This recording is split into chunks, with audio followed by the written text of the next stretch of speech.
조선시대의 서북지방 차별. 서북지방이라고 하면 단순히 평안도 지역만을 지칭하지는 않는다. 대략 예성강 이북에서 시작해서 황해도, 함경도까지 아우르는 지역이다.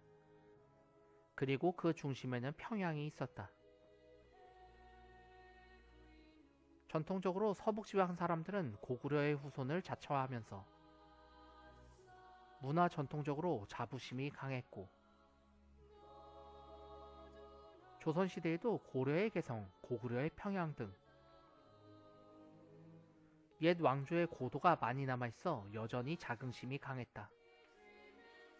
하지만 남쪽 사람들이 보기에 이들은 극히 위험한 존재들이었다. 특히 연말선초 시절 영토를 대대적으로 확장하면서 이 지역의 여진족들이 대거 우리 민족으로 흡수 유입되었기 때문에 공공연하게 서북민은 여진족이라는 풍문이 떠돌고 있었다. 서북놈들, 걔네들 원래 오랑캐 아니여? 맞아, 근본이 천하니 높은 관직을 줘선 안 돼.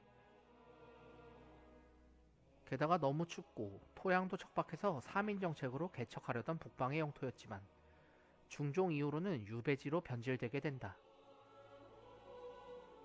특히 개마고원 자락에 위치한 삼수와 갑산이라는 곳은 조선시대 최악의 유배지로 유명한 곳이었다. 삼수 갑산에 들어가면 그냥 죽었다고 봐야지. 추운 건 둘째치고 호랑이 때문에 제명에 못 사는 곳이지. 여기에 흡혈귀 같은 중국 사신단이 뻔질나게 지나다니던 곳이었으니 사람 살만한 곳이 못 되는 동네로 취급받았다. 서북지방에 살면 왕서방놈들 때문에 죽어나가는 거지 뭐. 그러게 집안에 은가락지가 남아나지 않는다지. 임진왜란 당시 피난 중인 선조의 모습이다. 이렇게 이미지마저도 흉흉했던 곳이었다.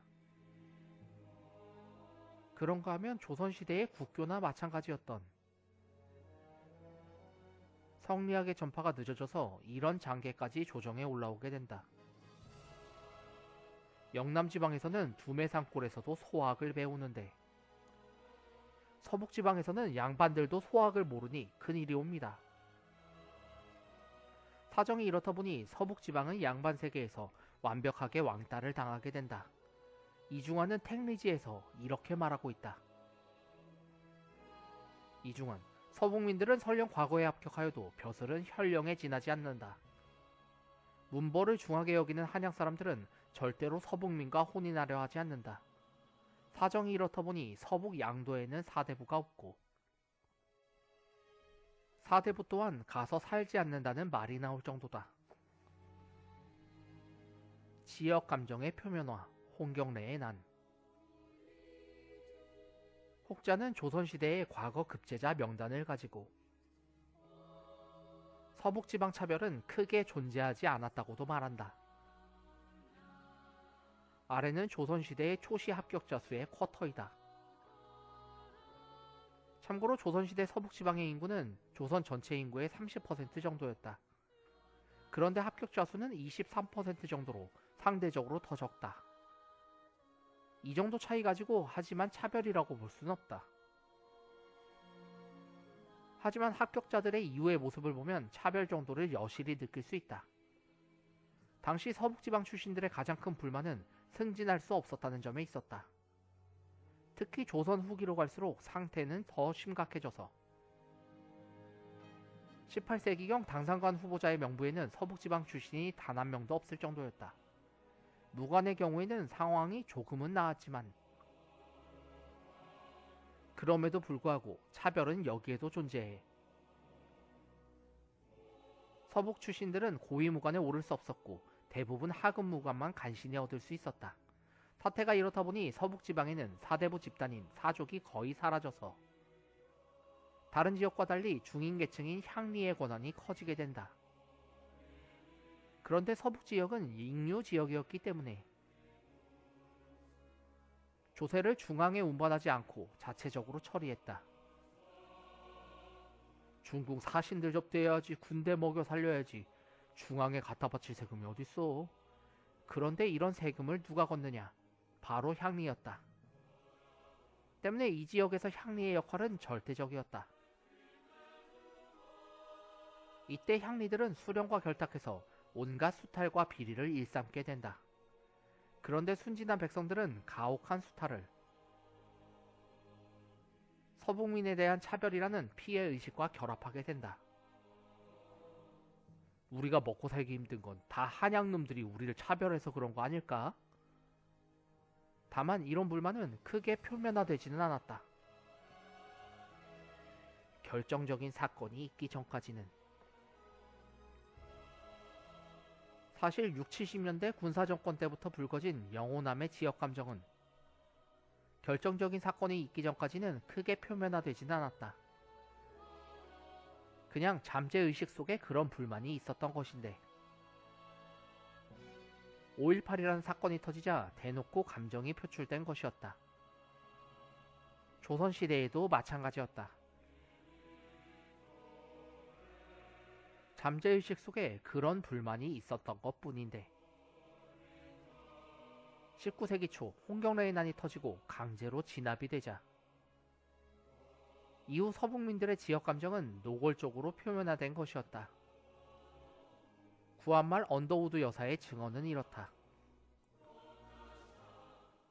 북쪽에 사는 사람들은 남쪽 사람들을 철저하게 미워하고 있는 듯하다. 평양 부근에는 도망친 범죄자들이 산적이 되어 도처에 널려 있는데 이들은 남쪽에서 올라온 사람들을 보면 가차없이 폭행하고 물건을 뺏었다. 그런데 평양 백성들도 그것을 당연하게 여기는 것 같다. 그들은 오히려 산적들의 편이었다.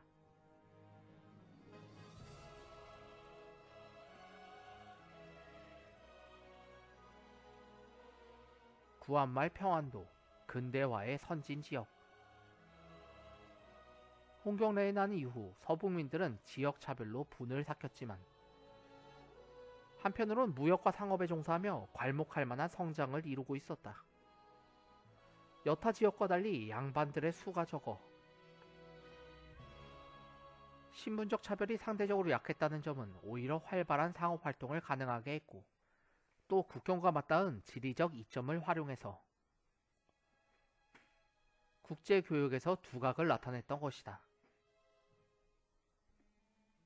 여기에 정주 납청의 유기공업이나 운산의 금광업 발전이 어우러져 평안도는 점차 부를 축적하는 동네가 되었다. 즉 평안도는 정치적 소외를 통해 오히려 다른 어느 지역보다 한 발 앞서 반봉건, 근대화를 지향하고 있었던 것이다. 그리고 그런 시류와 맞물려 당시 평안도는 다른 어떤 지역보다 빠르게 기독교가 보급되고 있었다. 1930년까지 우리나라 기독교 신자들 중 절반가량을 평안도 사람이 차지하고 있을 정도였다. 왜 평안도에 기독교 신자가 많았을까? 중앙정부와 성리학적 질서에 반감이 높았던 지역이었으니까. 이걸 간파하고 미국 선교사들도 평안도를 집중 공략했던 터였다. 그리고 이런 유별난 특징을 바탕으로 일제강점기 평안도 사람들은 다른 어떤 지역보다 높은 단합심을 보이게 된다. 특히 당시 평안도민들의 단결을 상징하는 두 인물이 있었으니 해외의 안창호는 평안도민들에겐 아버지 같은 존재였고 국내의 조만식은 평안도민들의 맏형과도 같은 존재였다. 여기에 평안도의 상업자본과 기독교 조직이 든든한 배경이 되어 당시 평양은 굴뚝의 도시 조선의 예루살렘으로 불리게 됐으며 물산 장려운동도 바로 이 도시에서 최초로 시작되게 된다. 하지만 당시 평안도는 지나친 단합심이 문제였다. 심지어 독립운동까지 여타의 지역을 기호파라 선을 긋고 따로 놀기를 했던 것이다. 이에 기호파들도 불만이 많았다. 이승만, 쟤네들은 대체 누굴 위해서 독립운동하는 거임? 그러자 화가 난 안창호는 이런 말까지 했다고 한다. 윤치호의 일기에 있는 내용이다. 안창호, 일본인들은 최근의 적이지만 기호파는 500여 년간의 적이기에 먼저 기호파를 박멸하고 독립해야 한다는. 윤치호는 자신의 일기에서 이런 글을 쓰기도 했다. 윤치호, 내 딸 문희의 결혼식이 있었다. 이 결혼은 서울의 명문가에서 평양 출신을 사위로 맞는 첫 번째 사례이므로 나는 앞으로 조롱과 비난의 표적이 될 것이다. 이 정도로 해방 직후까지 남북의 지역 감정은 심했던 것이다. 잘 살게 된 평안도 보수화가 되다. 1930년대 이후 평안도는 점차 보수화된다. 조선 후기 평안도는 조선의 어떤 동네보다 반봉건에 앞장섰지만 어느덧 자본주의의 성장 과정 속에서 기득권 지역으로 변모하게 되었던 것이다. 평양가부, 경성놈들 쥐뿔도 없으면서. 특히 1930년대에 일제가 공업화 정책을 추진하고 만주 침략에 성공함으로써 평안도 일대의 경기가 크게 호전되게 되는데 이 과정에서 평안도의 자본가들은 사업 확장과 함께 만주 진출에 대한 환상에 빠졌고 자연스레 조선 총독부와 결탁하면서 정경유착의 묘미를 느끼게 된 것이다. 물론 평안도는 원래 자본주의적 성향이 강해서 사회주의 운동이나 노동운동에 심한 거부감이 있었던 동네이기도 했다. 그런데 해방 직후 아이러니하게도 평안도는 미군이 아닌 소련군이 진주하였고 소련 군정 아래 토지개혁을 비롯한 사회주의 개혁이 진행되었다. 평양갑부, 이거 어쩔 수 없구만. 경성놈들이 싫어도 아랫동네로 갈 수밖에. 이 과정에서 상당수의 평안도민들은 월남을 하게 된다. 함경도민의 월남이 대체로 한국전쟁 중에 이루어졌다면 평안도민의 월남은 이미 해방 직후부터 이루어졌던 것이다. 그리고 남한으로 건너온 평안도 출신들은 미 군정이나 이승만 우익 정권과 결탁해서 좌익 세력과 대결하고 서북 청년단을 결성하며 공산주의자를 때려잡는 데도 앞장서게 된다. 우리가 익히 알고 있는 시라손이나 정치 깡패 이화룡 등은 실은 모두 서북 청년단 출신이다.